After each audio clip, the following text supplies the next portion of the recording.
नीतीश दिन रात सोते जागते प्रधानमंत्री बनने का सपना सजो रहे हैं, तो ममता दीदी को भी पीएम पद की चाहत है। उधर सर केजरी भी जुगाड़ में है कि अब की बार केंद्र में आपकी सरकार।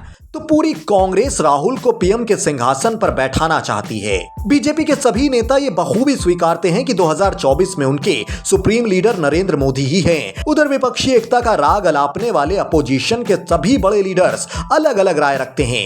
नीतीश, केजरी, ममता या फिर राहुल गांधी, सभी के सभी खुद को पीएम पद के चेहरे के तौर पर पेश कर रहे हैं। यानी कि आने वाले लोकसभा चुनावों में विपक्ष में एक बड़ी सियासी खिचड़ी पकती दिख रही है। ऐसे में कौन होगा विपक्ष से मोदी की टक्कर का सबसे काबिल चेहरा, इस वीडियो में यही समझते हैं। 2024 में विपक्ष का हर बड़ा नेता मन ही मन प्रधानमंत्री बनने का सपना सजो रहा है, चाहे वो ममता केजरीवाल हो या नीतीश राहुल। अपोजिशन का हर चेहरा खुद को पीएम पद के लिए सबसे काबिल कैंडिडेट मानता है।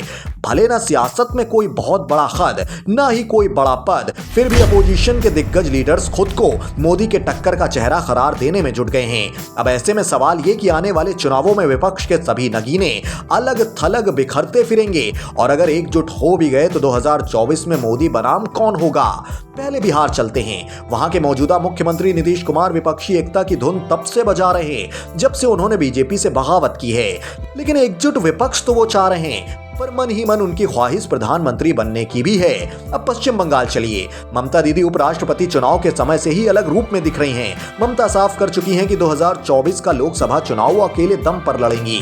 असल में दीदी अब प्रधानमंत्री बनने का अपना सपना पूरा करना चाहती हैं, और उन्हें पता है कि अगर विपक्ष को साथ लेकर मोदी को हराने की कोशिश की गई और मोदी हार भी गए तो उनके हाथ कुछ नहीं लगेगा। तो दिल्ली में सर केजरीवाल को लगता है कि 2024 में वही प्रधानमंत्री मोदी को सबसे बड़ी और कड़ी टक्कर दे पाएंगे।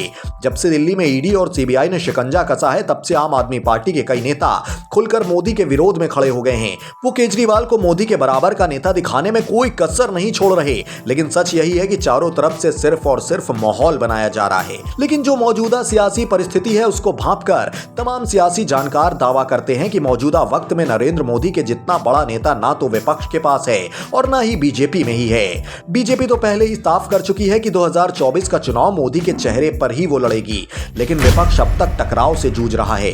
उसे शायद खुद ही नहीं पता कि आगे क्या करना है। एक तरफ जहां विपक्ष अभी से मोदी को हराने का तरीका ढूंढ रहा है, वहीं बीजेपी विपक्ष को उलझाकर अपने मिशन 2024 को पूरा करने में जुटी हुई है।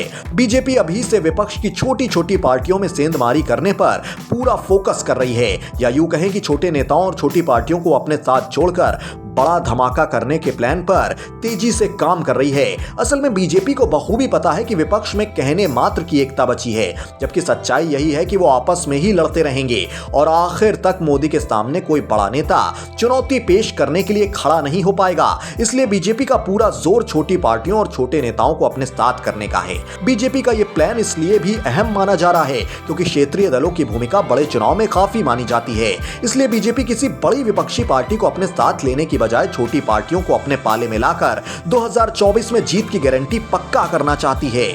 बीजेपी 2024 की जीत के लिए पूरी ताकत झोंक कर काम कर ही रही है, लेकिन उसे और मजबूती अगर कोई दे रहा है तो वो विपक्ष ही है। मौजूदा वक्त में मोदी के आगे विपक्ष पूरी तरह से बिखरा नजर आ रहा है। ममता बनर्जी, नीतीश कुमार और अरविंद केजरीवाल जहां खुद को प्रधानमंत्री बनाने का सपना दिखा रहे हैं, वहीं कांग्रेस अब तक कुछ भी साफ नहीं कर पाई है कि उनकी तरफ से कौन बड़ा चेहरा होगा। ऐसे में फिलहाल तो यही लग रहा है कि अपोजिशन के अलग अलग लीडर्स का खुद को सुप्रीम समझना ही बीजेपी के लिए सत्ता की राह आसान करेगा। और अगर वाकई विपक्ष को 2024 के चुनावों में गेम चेंजर बनना है तो एक खास चेहरा तय कर एकजुट होकर मैदान में उतरना होगा। इसको लेकर अपनी तर्क संगत राय हम तक जरूर पहुंचाएं और जुड़े रहें नेशनल न्यूज नाउ के साथ।